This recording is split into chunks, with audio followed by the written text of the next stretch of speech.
High, এবার আমি share করব আমি এবার আমার বাবার বাড়িতে গিয়ে আমার মার কত বড় একটা কাজ আমি কমপ্লিট করছি। মানে আমার মা তো অসুস্থ, আপনারা জানেন, আমি আপনাদেরকে আগেও বলছি।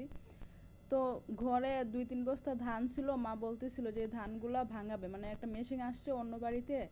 তখন বলতেছে ধানগুলা একটু রোদ কম লাগছে, তুই আর তোর ভাই মিলে ধানটা রোদে দিয়ে দে। দেন আমি আর আমার ভাই মিলে আমার দাদুর উঠানে এটা মানে দিয়ে দিচ্ছি, কারণ কি আমার দাদুর উঠানে এই মেশিনটা মূলত আসছিল, ওই যে দেখা যাচ্ছে আমাদের ধানগুলা।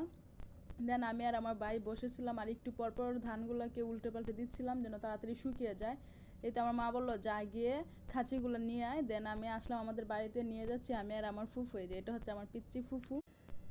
দেন আমরা অনেকক্ষণ বসেছিলাম, মানে ওদের অনেকগুলো ধান ছিল, এগুলো ভাঙানোর পরে আমাদেরটাই তো আমাদের সময় আসছে, আমি ভরে দিচ্ছি, আমার ভাই নিয়ে যাবে ভাঙানোর জন্য, ওদের প্রায় শেষের পর্যায়ে। আরেকজন ভাঙাবে, কিন্তু আমরা ভাঙানোর পরে আরেকটা মানে আরেকজন ভাঙাবে। আসলে এটা অনেক ভারী একটা কাজ, আমার মা জীবনও এটা পারবে না। আমি আমার ভাই থাকাতে, আমার ভাই চলে যাবে কালকেই, তার জন্য বললাম যে আজকেই করে দিই, না হলে পরে আর পারবেই না। আমার বাবা সবসময় বাড়িতে থাকে না, আমার মা একা একাই থাকে। এই তো ধান ভাঙিয়ে নিয়ে আসলাম, এইদিকে আমার এক ফুফু ধান ওড়াচ্ছে, আমি এগুলাই ভিডিও নিচ্ছিলাম। বাড়িতে আসলে আমার অনেক কাজ থাকে, আমি যাই মূলত আমার মার জন্য একটু সাহায্য হয়। আমি ধানগুলা ভেঙে নিয়ে আসছি, আর অনেক বাতাস ছিল। মা বলতেছিল ধানগুলা মানে চালগুলা উড়িয়ে নিলে ভালো হয়, কারণ কি অনেকগুলা কইন থাকে, এটা আপনারা কি বলেন জানি না। এই যে আমি বস্তা থেকে চালগুলো আবার ঢেলে নিচ্ছি।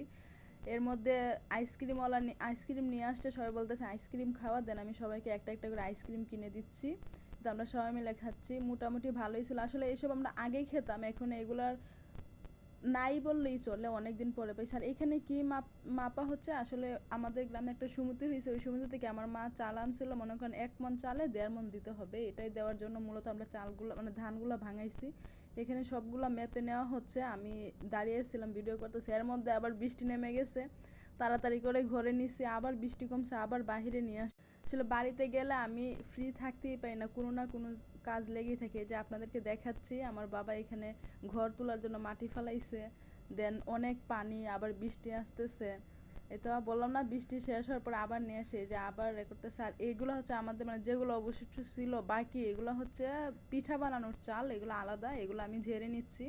মানে কুইতগুলা ভাঙা চালগুলো আলাদা করতেছে, না আস্তগুলো আমার মা শিখিয়ে দিচ্ছে এমন এমন করে করো, আর আমি এগুলা কুলা দিয়ে ঝেড়ে নিচ্ছি, মানে ময়লাগুলা এক কথা সরিয়ে নিচ্ছি। এই তো ব্লগ কেমন লাগলো অবশ্যই জানাবেন আপনারা। আল্লাহ হাফেজ।